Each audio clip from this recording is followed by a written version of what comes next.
There is nothing better than moderation for teaching people or serving heaven. Those who use moderation are already on the path to the Tao. Those who follow the Tao early will have an abundance of virtue. When there is an abundance of virtue, there is nothing that cannot be done.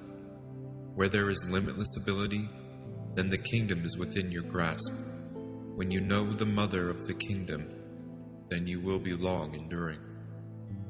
This is spoken of as the deep root and the firm trunk, the way to a long life and a great spiritual vision. Chapter 25. The Bhikshu, Mendicant. Restraint in the eye is good. Good is restraint in the ear. In the nose restraint is good. Good is restraint in the tongue. In the body restraint is good. Good is restraint in speech. In thought restraint is good. Good is restraint in all things. A bhikshu, restrained in all things, is freed from pain. He who controls his hand, he who controls his feet, he who controls his speech, he who is well controlled, he who delights inwardly, who is collected, who is solitary and content, him they call bhikshu. The bhikshu who controls his mouth, who speaks wisely and calmly, who teaches the meaning and the law, his word is sweet. He who dwells in the law, delights in the law, meditates on the law, follows the law, that bhikshu will never fall away from the true law. Let him not despise what he has received, nor ever envy others. A mendicant who envies others does not obtain peace of mind. A bhikshu who, though he receives little, does not despise what he has received, even the gods will praise him, if his life is pure, and if he is not slothful. He who never identifies himself with name and form, and does not grieve over what is no more, he indeed is called a bhikshu. The bhikshu who acts with kindness, who is calm in the doctrine of Buddha, will reach the quiet place, nirvana, cessation of natural desires and happiness. O bhikshu, empty this boat. If emptied, it will go quickly. Having cut off passion and hatred, thou wilt go to nirvana.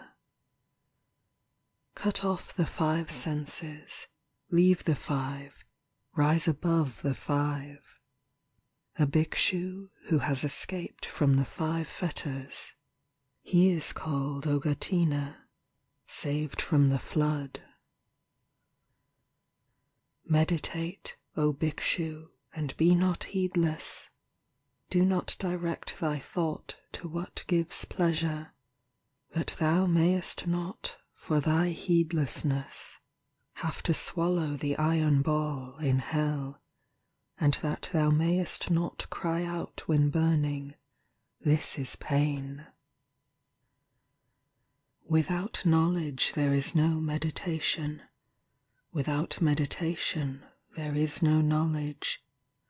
He who has knowledge and meditation is near unto nirvana. A bhikshu who has entered his empty house, and whose mind is tranquil, feels a more than human delight when he sees the law clearly.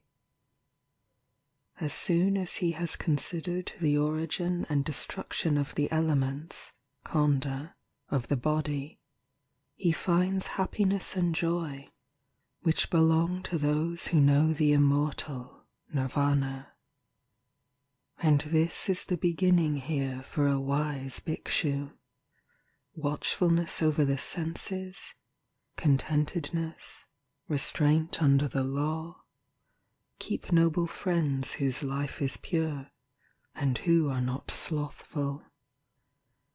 Let him live in charity, let him be perfect in his duties.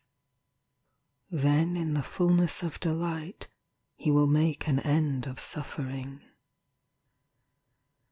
As the Varsiki plant sheds its withered flowers, men should shed passion and hatred, O ye bhikshus. The bhikshu whose body and tongue and mind are quieted, who is collected, and has rejected the baits of the world, he is called quiet. Rouse thyself by thyself, examine thyself by thyself. Thus self-protected and attentive wilt thou live happily, O bhikshu. For self is the lord of self.